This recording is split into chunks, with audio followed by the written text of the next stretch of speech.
Hello everyone, my name is Preston Dennett, and thank you for joining me for a new episode of UFOs and the Paranormal. Today I'm going to be talking about something a little different, which is UFO crashes.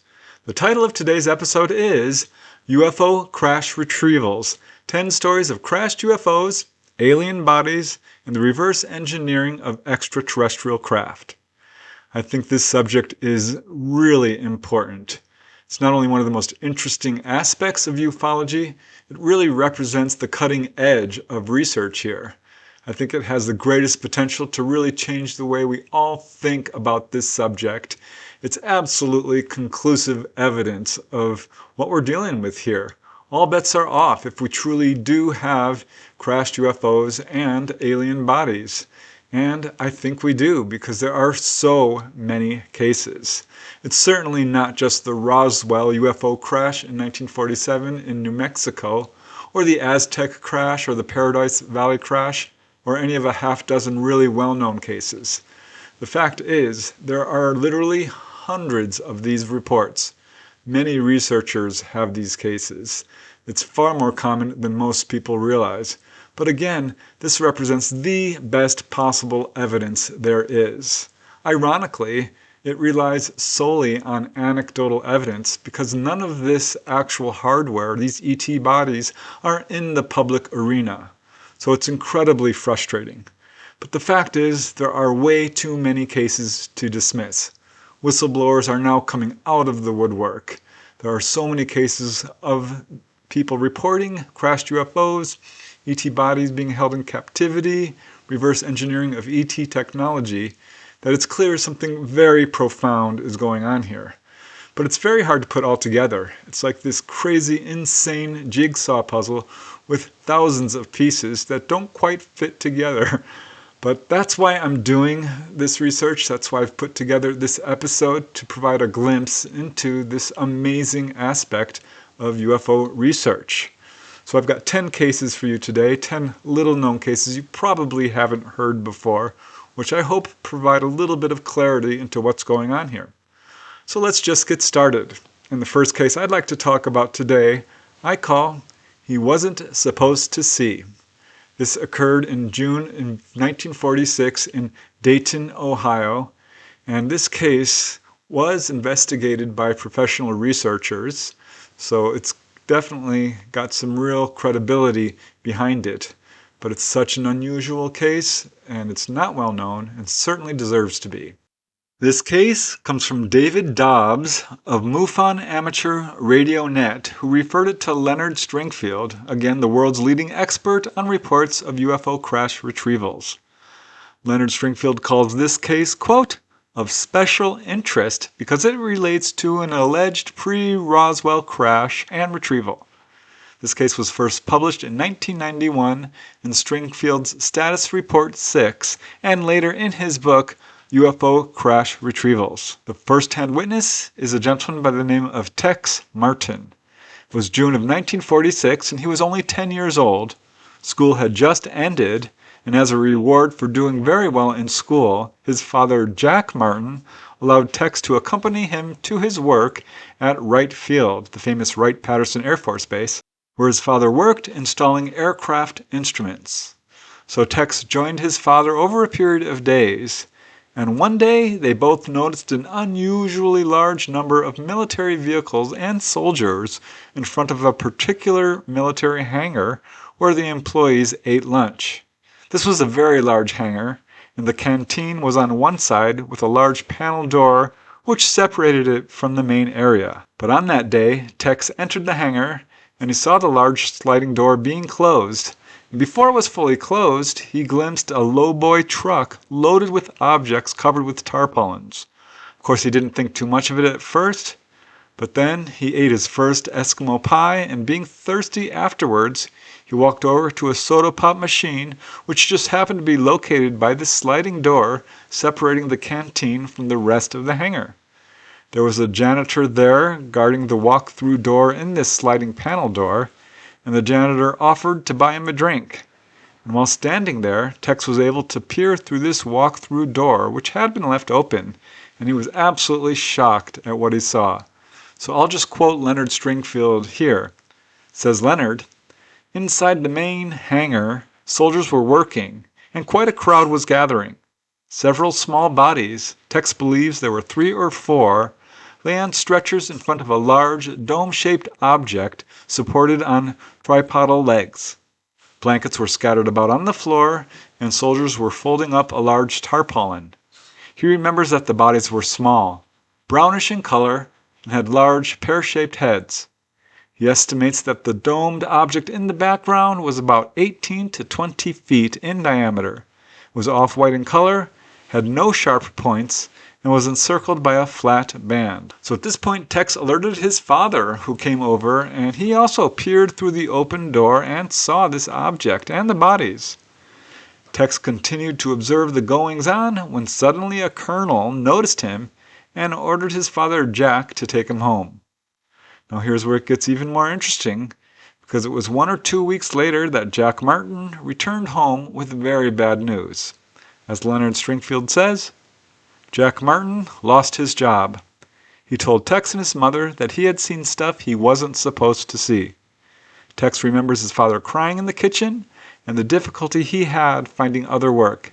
Tex overheard his grandfather, who also worked at Wright Field, telling his parents that a portion of a space vehicle had been brought in. So Jack Martin later revealed that there was, in fact, an underground facility there containing top secret stuff that only people with the highest clearances could get in.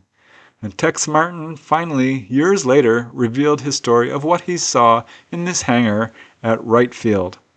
Leonard Stringfield is certainly the pioneer when it comes to researching UFO crash retrieval cases.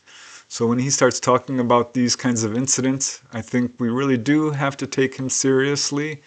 He's done more work on this aspect of ufology than just about anybody else. And you can see from this case in particular how seriously our government does take these accounts and the risk that whistleblowers go through when they reveal these stories. This is no joke. The cover-up is absolutely demonstrably real. And it's something that we have to fight against. I think we all deserve to know the truth, and these cases, again, are so important. So let's move to the next case. This one has not, as far as I know, been officially investigated. It's really virtually unpublicized. Almost nobody knows about it. But I think it's an important first-hand eyewitness testimony of a witness who looks like he was right on the scenes of this amazing UFO crash retrieval. So I call this one Eyewitness to a UFO Crash. This occurred in July 1947 in New Mexico, right around the time of the Roswell UFO crash. This might be the Roswell crash itself. It might be another one, because it's my understanding that there were a few at that time. But I think this is an interesting testimony that definitely adds to our knowledge of what's going on here. This report comes from a retired engineer who way back in 1969 had joined the staff of the new University of Santa Cruz in California. I'll call him William, that is a pseudonym. During that year, there were several reports in the mountains behind the campus of UFOs that had been reported to the university, and the engineer had been asked to interview 3 of the witnesses and file an official report. So William agreed, but he soon learned to regret his decision. This was a pretty small campus at that time, especially in the science department that he was a part of, and he quickly earned the unwanted reputation of being somebody interested in this fringe subject of ufology. But as word of his interest spread, he began to receive information from other people who had very interesting stories to tell. And one day in 1970, a good friend of his from church, a maintenance worker, he had a friend who was a welder who had this amazing story to share. The maintenance worker and his friend had met in a German POW camp during World War II. Following the war and their release from this camp, they remained very good friends. And in 1947, his friend, whom I'll call Thomas, again a pseudonym, was employed at the Roswell Air Force Base. At that time it was called Walker Air Force Base, but his main duties included welding jigs and fixtures for servicing aircraft. Now, before revealing his testimony, Thomas said that he would only talk if William agreed not to take any notes or use any recorder. Their mutual friend, the maintenance worker, had to reassure Thomas that William would not betray him. Thomas said that much of the information about Roswell that was circulating was not true, that he wanted the truth to be revealed, but only on the condition that it not be revealed until he passed on. Says William, he asked that I keep secret what he told me until after his death, which I have done. He and my friend both passed away in the late 1980s. Now, per Thomas, the main witness, everyone at the Walker base knew about UFOs because every once in a while they would be seen flying over the base, often in pairs. They were described as circular, flat on the bottom with a dome on top, and flew in perfect silence. Everyone there called them, quote, flats. Now, at the time, Thomas assumed that they were some sort of secret technology that had been obtained from the Germans. On July 5th, he had returned back to the base after the Independence Day holiday. Suddenly, a truck pulled up to his station, and an officer got out and ordered him to load a cutting torch and fresh tanks for a job out in the desert. Thomas obeyed, and off they went out into the New Mexico desert. It was a very long drive, and by the time they arrived at their destination, it was already mid-afternoon. Thomas was told it was a crash site, so he assumed that a plane had gone down. At the site, he did see soldiers down on their hands and knees, picking up every piece of wreckage and depositing them in cloth bags of the kind that were used for sandbags, and then placing these full bags in the back of a flatbed truck. So these were just little pieces of metal that he saw them picking up. They drove further beyond this, out of sight from that wreckage, and came upon a second group of people standing around what appeared to be an intact, classic flying disc. The craft was lying on the ground. The brush was knocked down next to the craft, making it obvious that this craft had skidded across the ground and came to a rest in sort of a natural berm. The backside of the craft was slightly lifted off the ground, and I'll just let William describe in his own words what he was told directly by the first-hand witness, Thomas. It says William, he described the craft as being about 25 to 26 feet in diameter with a large dome on top. He said the craft was, quote, the color of weak tea with a kind of burnished finish. He said that there were no signs of weld marks, no seams or rivets, and that all the edges had either an inside or outside radius. There were no visible windows or openings, and that's why he was brought there.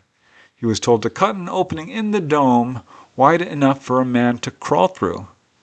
By this time it was getting to be late afternoon, and soldiers were setting up a bank of portable lights, and he said that he began cutting a hole from the base of the dome. This is still William talking. He said it was a tough alloy and slow cutting, but the material was surprisingly thin. He tried bending the metal out of his way as he was cutting, but the metal would spring back to its original shape without creasing. He finished his cut and set the metal piece aside and looked into the cockpit for a few seconds before he was ordered off the craft. So that's William's testimony of what Thomas told him. And it was clear to Thomas that the craft was very unusual, but after his brief glimpse inside it and seeing what he saw, he didn't realize just how unusual it was. He no longer thought this was a secret military craft. After what he saw inside the craft, he knew it was extraterrestrial. Again, here's William quoting what he learned from Thomas. It says William, he said it was difficult to see very far into the craft because of the glare from the portable lights, and the cockpit was full of smoke from the cutting torch. He said he saw two beings who appeared to be dead. He said the cockpit had a strong smell of ammonia. He described the two beings as being about 4 feet tall, but they were doubled up, so it was hard to say. They were wearing what he said were skin-tight, purplish flight suits that reminded him of sequins. He described their heads as what we now refer to as grays. He said there were no visible instruments that he could see. He was ordered off the craft with his gear and returned to the base. He said it was dark when they arrived. So Thomas became even more convinced of the extraterrestrial origin of the craft given what happened next back at the base. As William says, he was escorted by armed guards into a building for a debriefing. He said that there were several high-ranking officers at the table, along with 4 or 5 civilians in suits. He said that after he was debriefed, he was told that he was not to talk about what he had seen as it was a state secret. And if he was caught divulging anything, he would spend the rest of his life in prison or worse. He was scared to death by the threat, and my friend and myself are the only people he ever told, and that was 23 years after the event. Now, William, the researcher, says he later tried sharing this interview with a few investigators, but received a lukewarm reception. Finally, in 2016, he filed a report with MUFON, writing, "When I heard this story, I did not know what to think. I was not a UFO buff and had never heard of the Roswell story. My friend, the maintenance worker, said this guy was the real thing. And during the interview, I never sensed anything odd about his presentation or with his mannerisms. He provided a lot more information than I have stated, but the interview was almost 50 years ago. I think he was telling the truth. My friend was a very honorable and trustworthy man who would not knowingly support a bogus story. I never saw or spoke with the welder again after that evening." Certainly an interesting case. Some of the details do seem to contradict what other people are saying about the Roswell UFO crash, but that's one of the problems with these reports. That's certainly not unusual in UFO reports in general, or frankly in any field of investigation in any subject. Not everyone's testimony is going to match up perfectly, and when they do, that can sometimes point towards collusion. So I think this is an important case, and certainly the people who gave the testimony believe that it was real. So yeah, it's just one more piece of this crazy jigsaw puzzle that we're trying to put together and figure out what's going on. Now here is another case. This was researched by ufologists. I think it's a very interesting case. It comes from James Mosley, who's pretty skeptical of many UFO reports, so I think that's important. Anyway, I call this one of interplanetary nature. This one occurred in August of 1952 at an unnamed airbase in Ohio, but it's a really fascinating first-hand case of a witness who saw something that was apparently supposed to be covered up. But to her credit, she leaked it out and shared her story. This case comes from the iconic and definitely controversial UFO researcher, again, Mr. James Mosley, perhaps best known for his somewhat skeptical publication, Saucer Smear. This case was published in his book, UFO Crash Secrets at Wright-Patterson Air Force Base. James Mosley was one of the early pioneering figures of ufology, also really famous for his unfiltered exposés of various UFO hoaxes. And when reports of UFO crashes began to circulate, he had, quote, little faith in the accounts. But there was one particular account that caught his eye regarding a woman who worked for an unnamed large military base in Ohio, not Wright-Patterson, another one. He heard a recording of this woman's testimony made by another researcher, and curious, he was later able to track her down for a first-hand interview. In the summer of 1952, this witness was a civilian employee of the Signal Corps working under the Army and the FBI. She had a high security clearance and worked as, quote, a night girl on the teletype.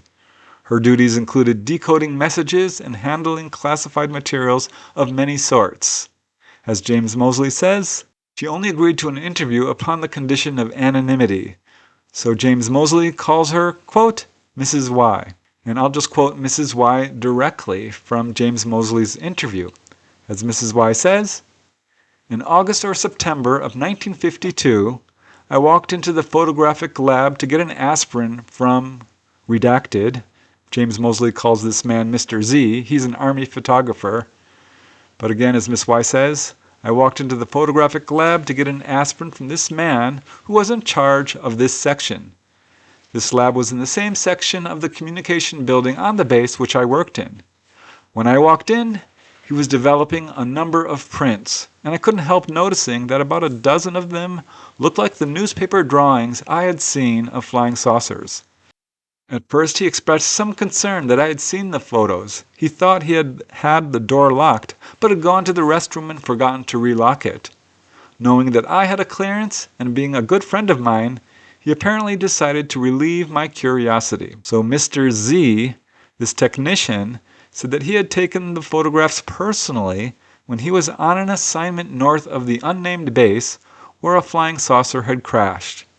He told her that scientists employed by the government had a lot of trouble getting into the craft and that it was composed of one or more metallic alloys that were not found on Earth. And he refused to say anything else and warned her that the photographs were classified and carried a top security designation. As Mrs. Y says, "At that time, I thought this was more or less a routine photographic record of experimental military aircraft which frequently were tested at the base, and thought little more of it until I handled some startling messages. The first communications involved information that the aircraft, which was thought to be of interplanetary nature, was being brought first to our base under very heavy guard, where it would receive a preliminary examination and then be trucked to Wright Field. Further messages ordered a red and white alert for the base, since it was feared that the crashed saucer had communicated with other similar craft still flying. This made me very nervous, for it sounded to me as if the base commander believed that other machines might attack in an effort to recover the disabled craft." So here Mrs. Y describes the photographs she saw of this craft in detail. As she says, "I'm not good at this, but I would say the saucer was 30 feet in diameter. In a couple or three of the pictures, there was a Jeep parked by it, and this gave a good frame of reference. It would be 40 feet at the most, I would say. It had no protrusions, other than a rim where the upper and lower halves of the machine met. It appeared to be made of pieces of metal riveted together, though I couldn't see any rivets, only the different sections. It didn't have any windows that I could see. Some of the messages, however, mentioned that it had windows or portholes of one-way glass, which you couldn't see through from the outside. So per Mrs. Y, the craft had no alien bodies in it, but was apparently remote controlled. It didn't crash so much, but floated gently to the ground due to, quote, lack of magnetic power on which they run. Now she had heard rumors at the base of alien bodies in other craft, but apparently not in this one. James Mosley writes that he was, quote, greatly convinced of her sincerity. But to verify her story, he asked if she could put him in touch with this Army photographer, Mr. Z. Mrs. Y was very hesitant, but finally relented and told James that he wouldn't be cooperative as he was still on active duty and almost ready for retirement. Nevertheless, James Mosley says he did in fact speak directly with Mr. Z, who verified that Mrs. Y did in fact work the location, but he summarily denied ever photographing one or having any first-hand knowledge of them, and he said that no saucer had ever passed through the base. He did describe Mrs. Y as, quote, an upstanding woman, and he said that he couldn't guess why she would be telling such a story. James Mosley was of course frustrated. He couldn't imagine a less likely hoaxer than Mrs. Y, but at the same time here was Mr. Z denying the whole story. And as James said, somebody was lying. If Mrs. Y were lying, there wasn't anything to the captured saucer. Yet if Mrs. Y were not lying, somebody should be able to prove it, and somebody should tell the public. If Mrs. Y were not lying, Mr. Z would have to lie. What could I do about it? Not much, for I probably exaggerated my own effectiveness. But there was one way I could raise a lot of hell in the field and probably get a lot of public awareness going. The next day, I would start my own flying saucer magazine.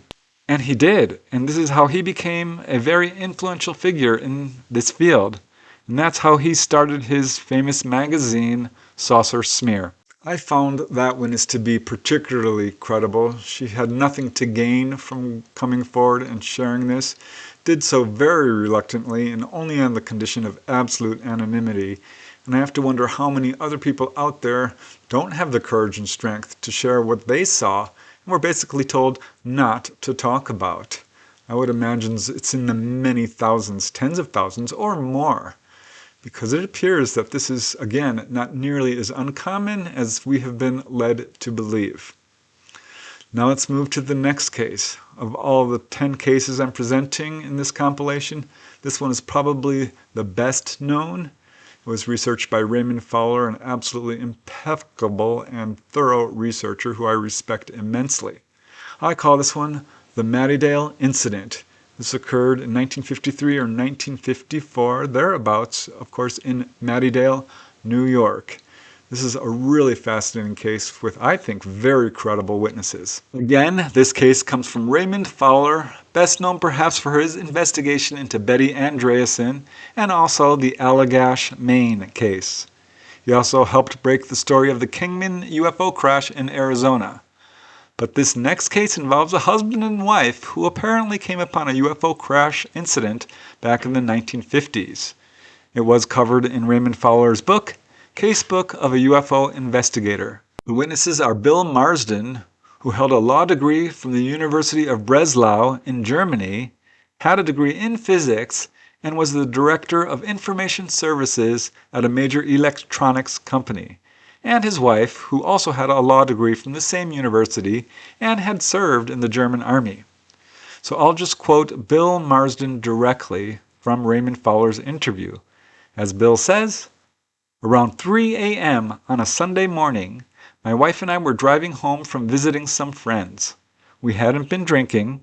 As I crossed the freeway towards Hancock Field Airport uphill, I noticed flashing red lights at the intersection. There appeared to be at least 4 or 5 police cars.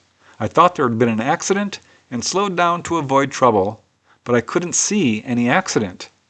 After turning left into Mattydale, I looked over my right shoulder and saw an object that appeared to be 20 feet in diameter and possibly 15 feet high in the center. Phosphorescent lights of various colors were spaced across its surface. The lights from these sources were strong enough to illuminate several men walking around the object and examining it. Some were in uniform, others were not. One of them was carrying what appeared to be a large press camera on a strap and was taking photographs. My wife remarked that it must be the Canadian Avro disc she had read about. So they continued on their way home, and after returning home, Bill could not stop thinking about what they had seen, so he decided to do some investigating. As Bill Marsden says, on Monday morning I couldn't find any news reports about it, so I called the city editor. He said he didn't know anything about it, but would send someone to the sheriff's office to find out. I decided to call the sheriff myself and described the scene to the officer, who answered, "Yes, we know about it, but it's a military secret and we can't discuss it." I hung up and called the editor. When I told him what the police officer had said, he was very interested and said he would look into it right away. On my way home from work, I deliberately drove through the area to examine the field. The brush was freshly trampled around a shallow gully. The walls of this gully were compacted in 2 places where the object had apparently come to rest. Tire tracks indicated that a vehicle had entered the area from one road and exited onto the other. So yeah, Bill did his investigation and learned that authorities did know about this. So after talking with Raymond Fowler also did an investigation, talked to police in the area, and they gave him various explanations. They told him stories about weather balloons falling in the area, about a winged tank falling from a plane, and or an airplane crashing in the woods. And this was all in the general time frame and area of the Marsden's sighting. So he contacted Bill Marsden again to ask about this, but Bill Marsden vehemently discounted each of these explanations. As Raymond Fowler says, "Both the police and the Air Force at Hancock Field told the city editor that no such incident had occurred. The sheriff also denied that anyone in his department had told Mr. Marsden that the incident was a military secret. Not wanting to be considered crazy, Mr. Marsden dropped the whole matter. After my investigation, I contacted Mr. Marsden again. Having just restudied his report in detail, I was impressed with his practical description of the event. I then suggested that he might have seen a balloon, a wing tank, or a bomb reflecting the flashing lights of the patrol car. He simply replied that this theory did not explain why the object he and his wife had seen was much higher than the men surrounding it. Furthermore, he noted that the craft, which carried individual multicolored lights, was shaped like an inverted bowl over another bowl, and there was a clearly defined rim where the edges of the bowl-shaped segments met. A huge thanks to those two witnesses for coming forth and sharing what they saw. It's really an amazing case. And it looks like, again, this was pretty effectively covered up.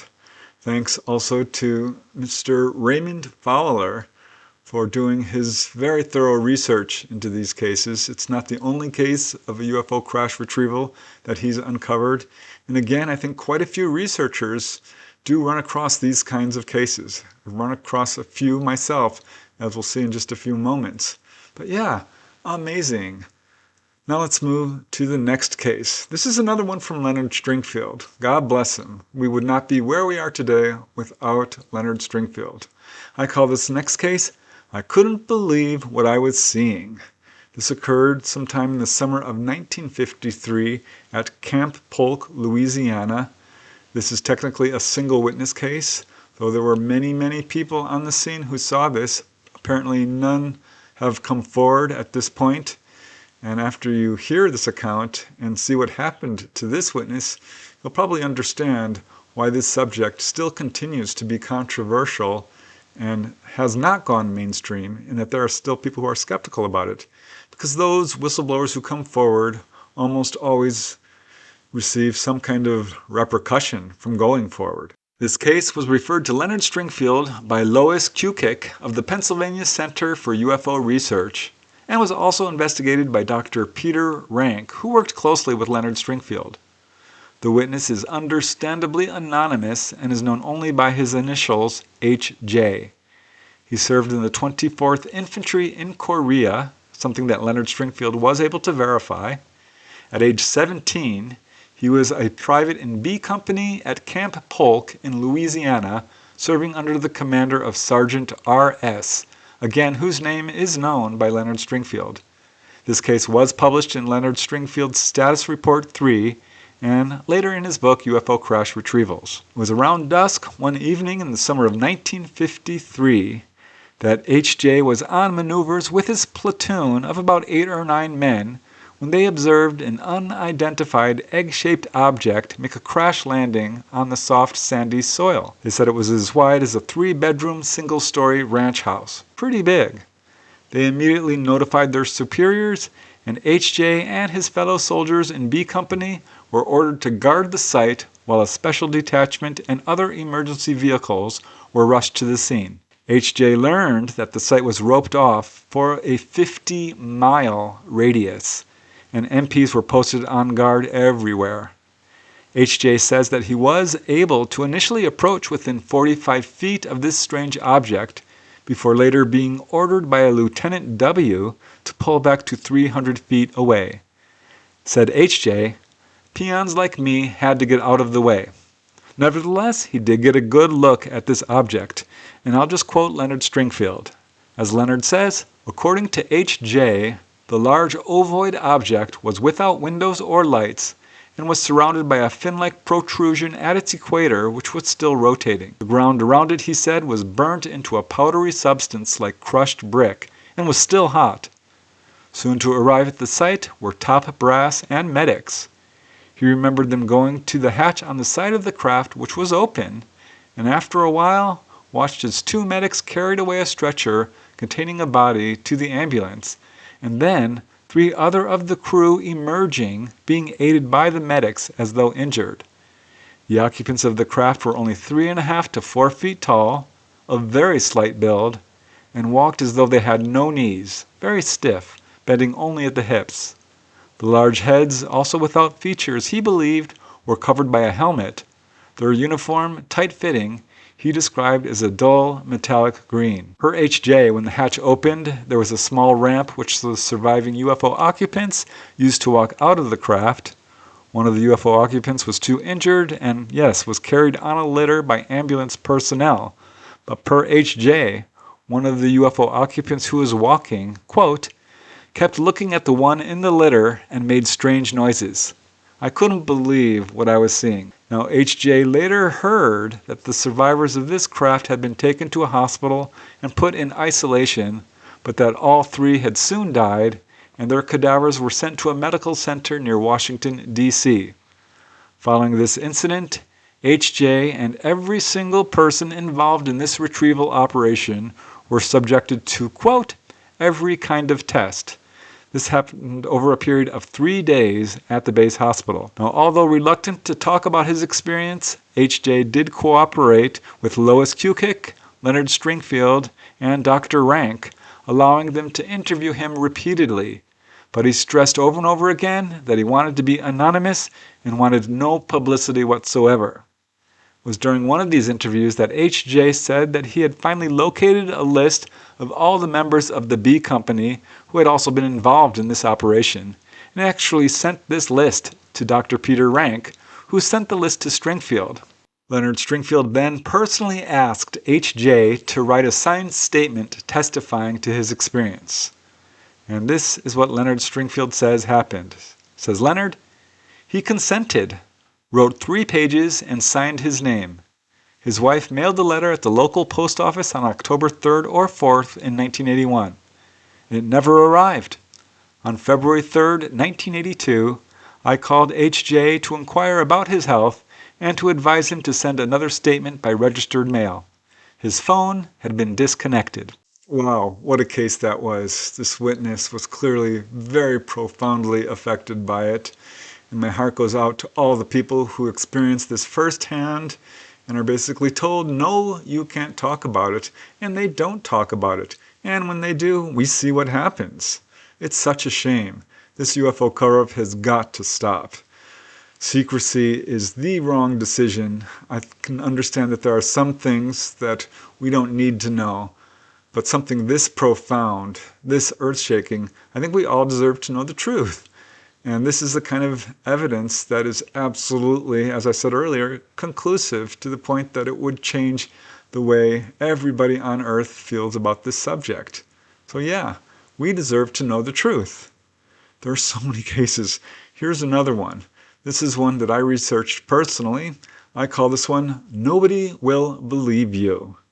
This occurred in 1980s in New Mexico. This was published in my book, Not From Here, Volume 1. It is technically hearsay in that I did not talk directly to the witness involved, but I did talk to somebody who did talk to the witness, and I think you'll find this story particularly compelling. This case comes from a man named Jonathan, who I interviewed personally. He contacted me after reading about my research into UFOs. He said he was at one time employed by the United States Air Force. He worked as a flight commander trainee at Anniston Air Force Base in Alabama. One evening in late 1976, while walking the base grounds with a friend, he says they encountered a metallic disc with yellow lights around the perimeter. Jonathan and his friend both experienced a period of missing time, and this left them absolutely convinced that UFOs were real. But he never thought that the subject would cross his path again. Later, after leaving the military, Jonathan was told a strange story by a man I'll call Bill. Bill is the brother-in-law of Jonathan's ex-girlfriend. Now, per Jonathan, Bill was employed by the CIA, the Central Intelligence Agency. Jonathan believed him because he noticed that every winter, Bill would disappear for the season, and when the cold was over, Bill would reappear with a deep, dark tan and some strange tropical disease that he had contracted from some exotic, unknown country. At the time Jonathan knew Bill, Bill was a retired CIA agent, if there is such a thing as Jonathan pointed out, and he was currently employed as a private detective. One day, the subject of UFOs came up, and Bill told Jonathan what he had found out while working for the CIA. Bill said that he knew firsthand that the Air Force had in its possession a crashed UFO and that alien bodies had been collected by the military where they were being studied. Bill told Jonathan that the aliens were pretty much human-like, that their organs were different, their heart was located in a different place in their body, the blood pressure was off the scale, and other strange abnormalities. Bill further states that he knew that one of the aliens was kept alive for a period of time, though all the others died when the UFO crashed. But that was just the beginning, because Bill then stated that the government was not only holding a number of crashed UFOs, but that they were actually flying them around. Bill said that they would fly above the interstate highways in New Mexico late at night and would go from base to base. This was apparently a regular practice, one which resulted in an inevitable accident. Because according to Bill, these UFOs were being manned by military personnel, and one night, a military-owned UFO crashed directly on an interstate highway in New Mexico. Bill said that the entire highway was completely cordoned off around the crash site and the highway was closed down. Because it was impossible to keep the event entirely secret, the media and the public were misinformed that it was simply the crash of an advanced military aircraft, which I guess it was. But the UFO and all traces of it were quickly recovered. Now Jonathan, the gentleman I talked to, was quite taken aback by Bill's story and said, "This is dangerous information. Why are you telling me this?" And Bill told him, "It doesn't matter, because nobody will believe you anyway," and then made an insinuation that those who knew too much mysteriously disappeared. So needless to say, Jonathan was shocked by all this, and because of his previous encounter, he was certain that UFOs were real, but he had no idea that UFOs had crashed and been recovered. And he wasn't sure he was happy knowing about this. When I spoke to him, he asked me if I had heard anything like this before, and was quite surprised that I had. He kept saying, "Really? Really?" as I related similar stories to him, like the Roswell UFO crash. It was obvious to me that he thought UFO crashes were unheard of. Admittedly, that's just a tiny glimpse into what's going on here, very hard to verify, but these stories start adding up. If it were just 1 or 2 or 10 or 20 or even 100, well, that would be one thing. But it's now in the hundreds and mounting towards the thousands, if not there already. So no one's really been able to put all these cases together into one database. That, I think, would be a research project well worth doing. Leonard Stringfield certainly gave it a try, but he's just one researcher, and he's now passed on. And there are researchers who focus on this solely. And I think it's time that, these reports are taken far more seriously than they are, because it's such great potential for pay dirt, for really getting the proof that we all deserve that UFOs are real, which I think we already know by this point. But these cases are so amazing. Now let's move to another case. I've said several times already that many researchers have these kinds of cases. Well, here's one from another researcher, Dr. Edith Fiore, PhD, who wrote the first book about UFO encounters by a person who has a PhD. So her research, I think, is profoundly important and has had a huge effect on this field.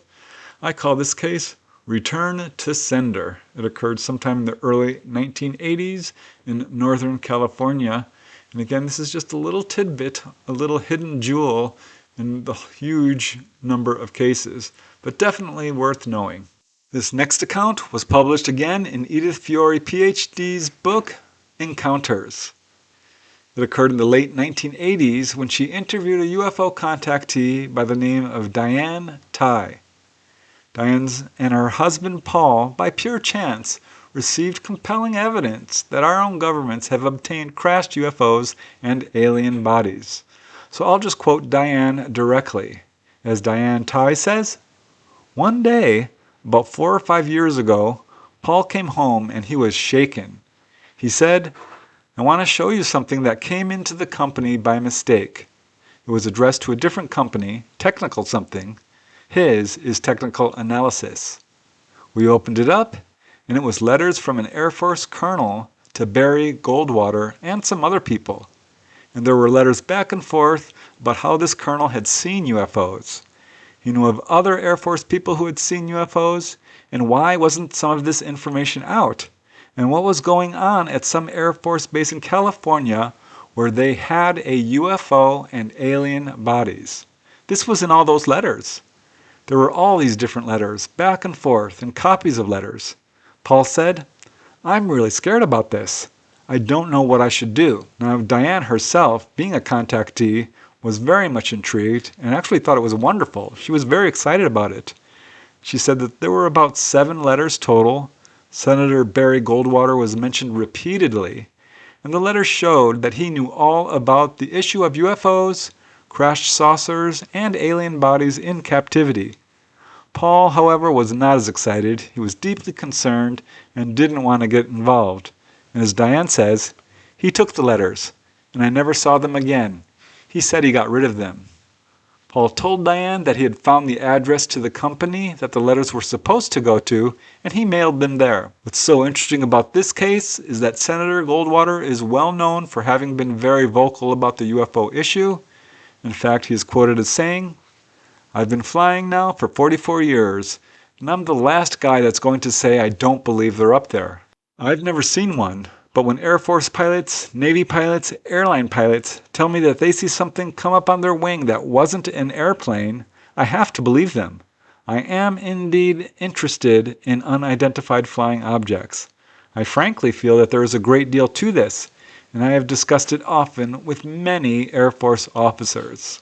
So several investigators have done research into the Barry Goldwater connection. Timothy Good is one of them, and he writes about this in his book, Above Top Secret.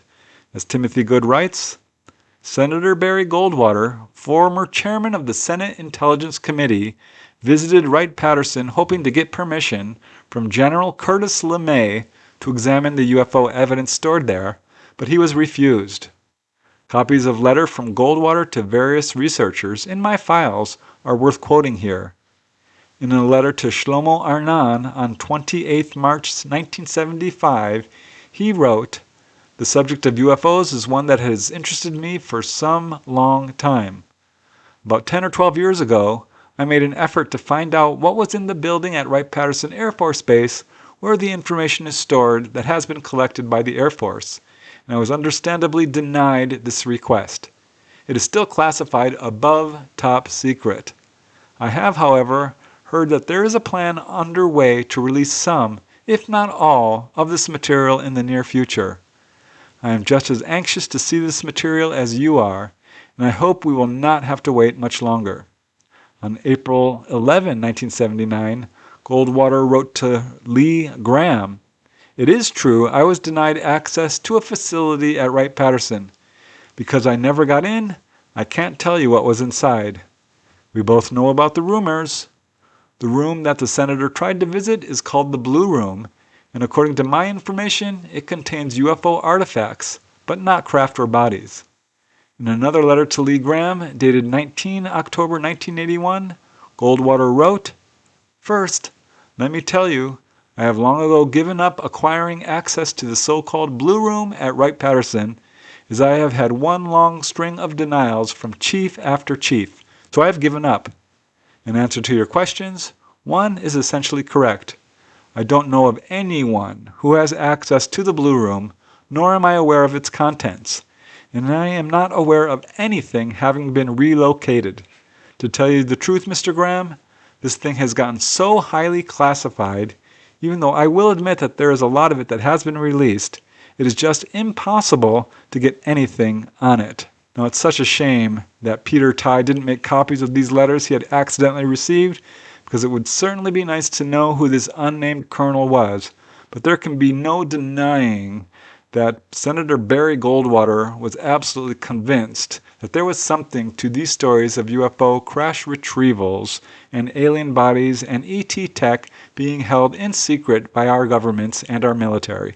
So amazing. Senator Barry Goldwater really fought hard to get some of this information released and failed. He was unable to do it. Many researchers have looked into his involvement with the UFO subject. There's zero doubt that he was very interested in this and took it incredibly seriously. And he's just one of many government officials who have worked hard to get the truth out. So kudos to Senator Barry Goldwater for doing what he could. But again, this cover-up is no joke. It goes beyond the highest levels of government to the military-industrial complex, to a cabal, if you want to use those words. I think the cover-up, the folks behind it, are really the intelligence agencies, the Pentagon, the military-industrial complex, the highest levels of the military. So we've got quite a job ahead of us to try to get the truth out about what's going on here. But I don't think we should give up, because again, this is such important information. So now let's move to another case.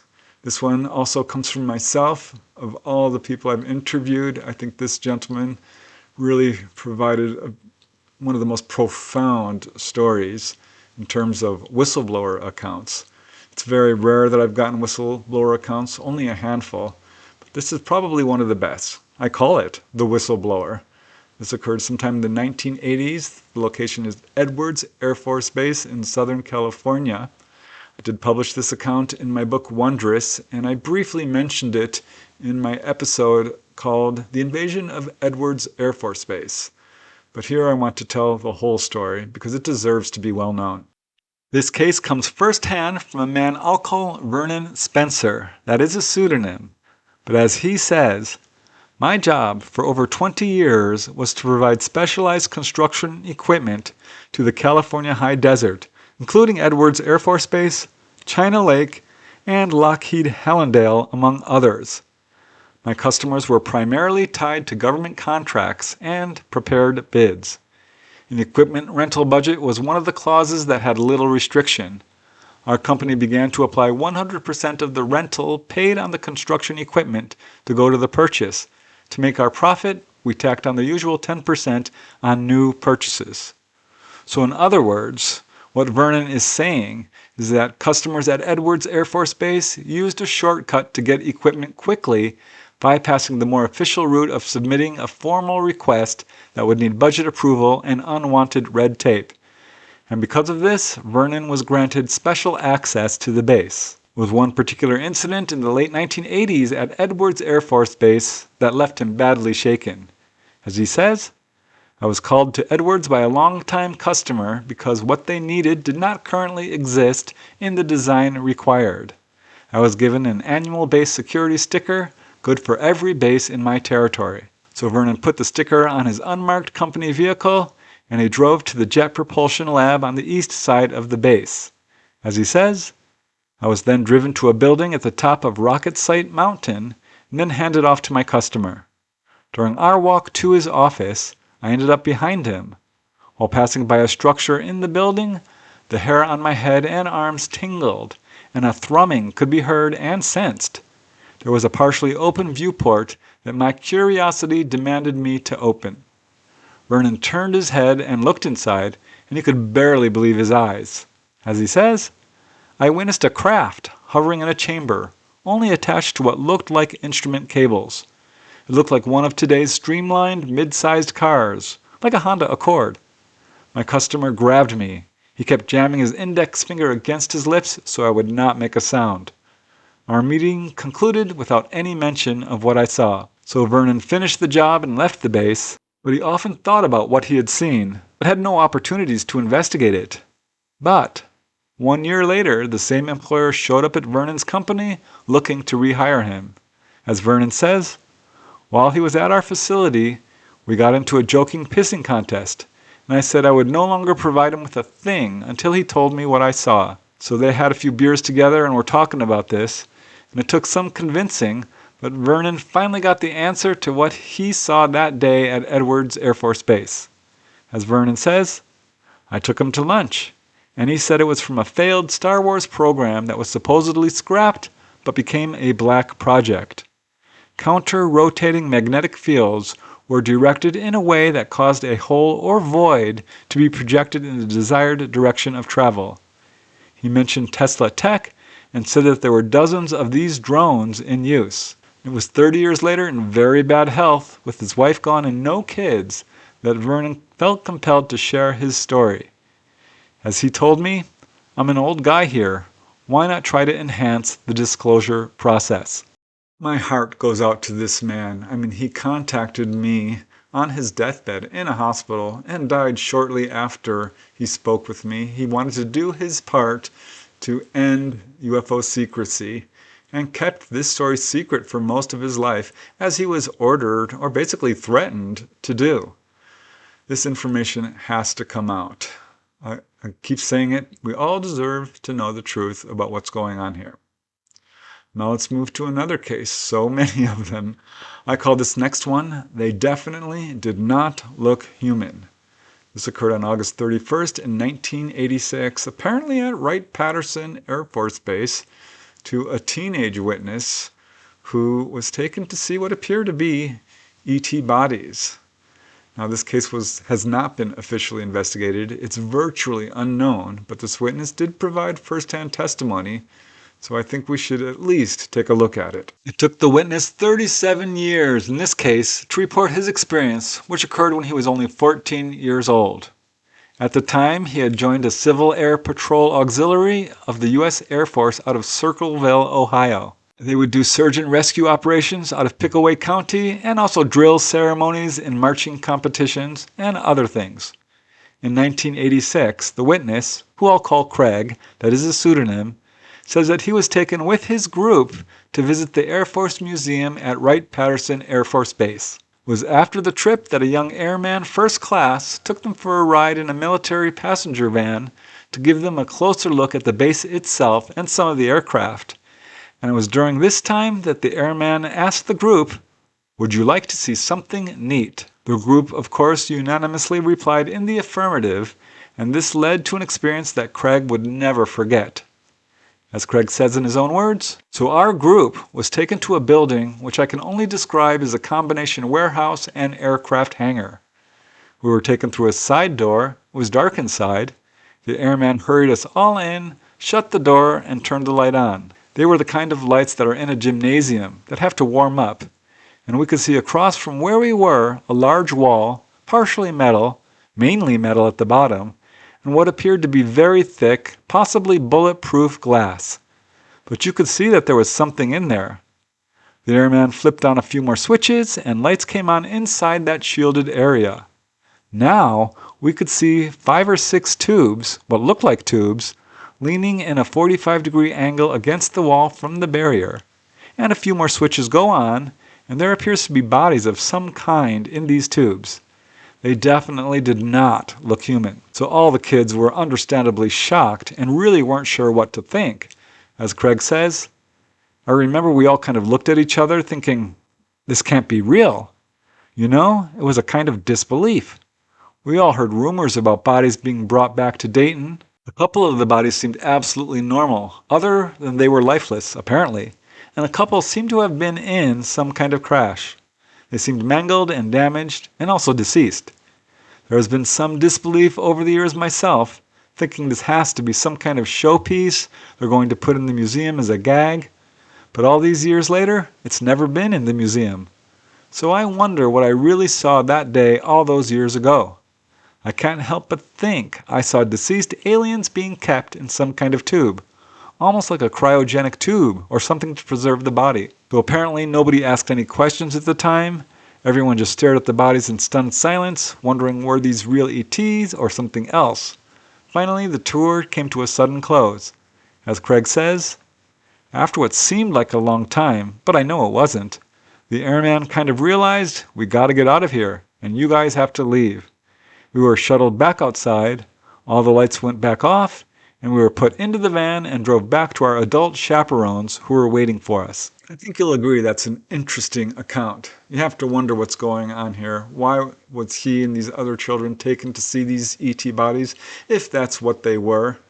There's quite a few accounts like this, where people are basically taken to see something that nobody else gets to see, almost as if it's a test run to see how the public would react to disclosure.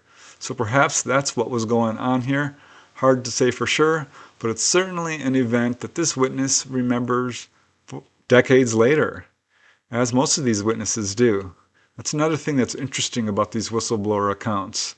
These are not people who are being taken on board a craft and undergoing procedures or meeting ETs face to face, or that's recalled under regressive hypnosis or anything like this. These are not distant sightings of anomalous lights at night. These are people who have had very close encounters with what appear to be crashed UFOs, ET bodies, reverse engineering of ET craft. It's amazing to think all of this is going on right under our noses, and the general public has no idea. So now let's move to the last and final case in this compilation. I call this one A Secret Base in Alaska. This occurred sometime in the 1990s, as near as I can tell. in Alaska. This case actually was researched by me. I have to thank my father for actually getting me the information about this case. He played an integral role in that, even though, oddly, he was profoundly skeptical of UFOs. He absolutely supported my research, even though he never really did read my UFO books.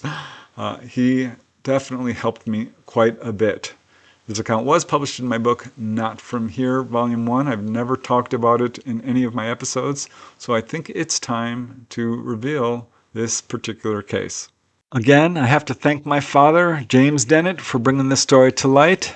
This case involves two people, neither of whom would give their real names, so I'll call the first person Greg Edwards, and the second, the main witness, Tom Matthews.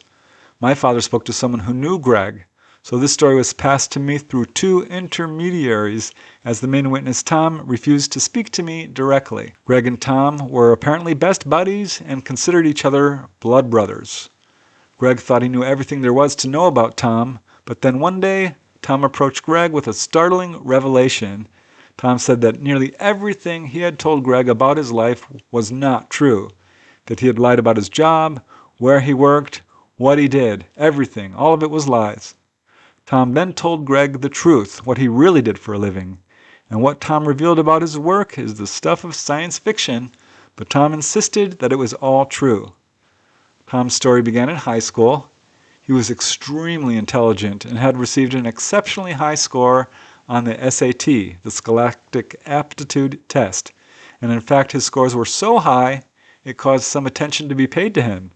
It seemed that the United States government was very interested in Tom and wanted him to work for them.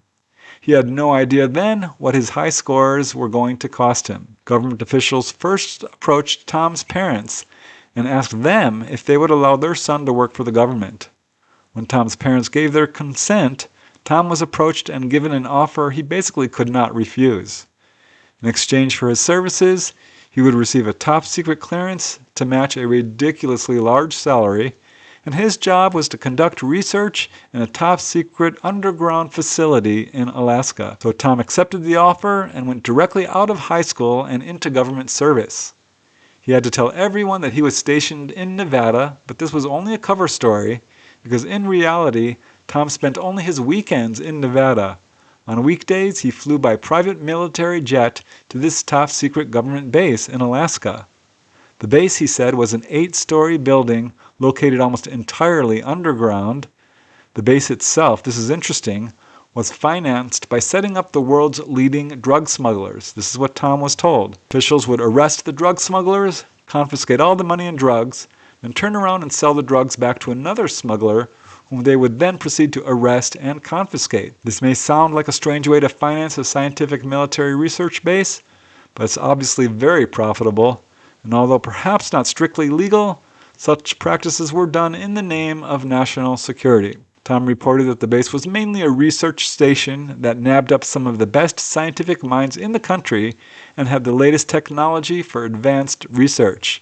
He said that there were 3 major areas of research of which he was aware. First, the base researched and developed biological weapons, which, as Tom said, made all other weapons look like child's play. Secondly, the base researched and developed electronic sensory and detection devices that apparently allowed telescopic sight through solid objects, such as walls and ceilings. Thirdly, and most importantly here, the base researched and developed electromagnetic propulsion devices, flying craft, which needed no fuel to operate other than the Earth's magnetic field. According to Tom, the ships looked just like UFOs, were able to hover silently and move at astonishing speeds.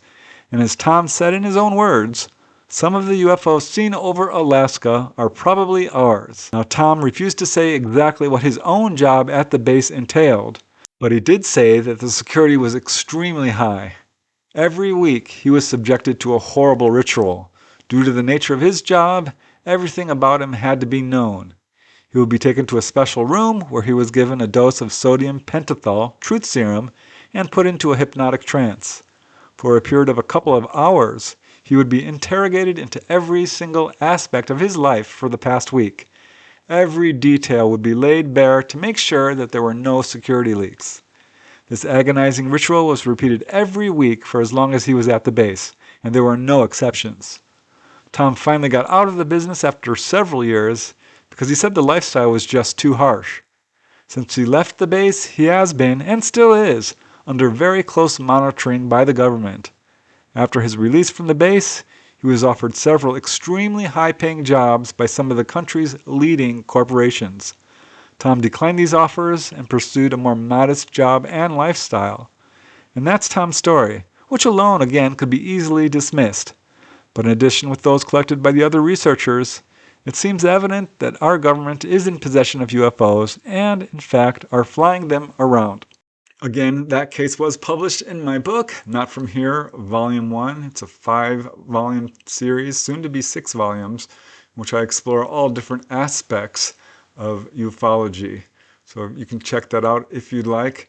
What's really interesting is Timothy Good, one of my favorite researchers, actually read this account and published it briefly in one of his books. So he is also an amazing researcher who is working hard to end the UFO cover-up. I think that's one of the reasons most researchers are out there trying to get this information out. The UFO cover-up, I think, is a real bad choice. Our governments, our secret governments, have badly bungled the whole UFO situation. The cover-up should never have taken place. It's interesting because when the Roswell crash happened in 1947, there was that memo, that press release, which basically said, we have a UFO. And then it was retracted. If it hadn't been retracted, we might be living in a very different world. Such a shame. Because, again, judging from the huge number of accounts, there's no doubt in my mind that these UFO crash retrievals have taken place, that there's a ton of them, and that to some extent we have reverse engineered ET technology to the point that a lot of what people are seeing, particularly these days, is in fact not extraterrestrial in terms of the ETs being inside, but us, humans, flying this stuff around. So that alone makes this kind of research of absolute importance. So thank you very much. I hope you've enjoyed this episode. I truly appreciate you guys watching. And until next time, keep asking those hard questions. Keep searching for the truth. Most important of all, keep having fun. I will see you next week for a new episode of UFOs and the Paranormal. Bye for now.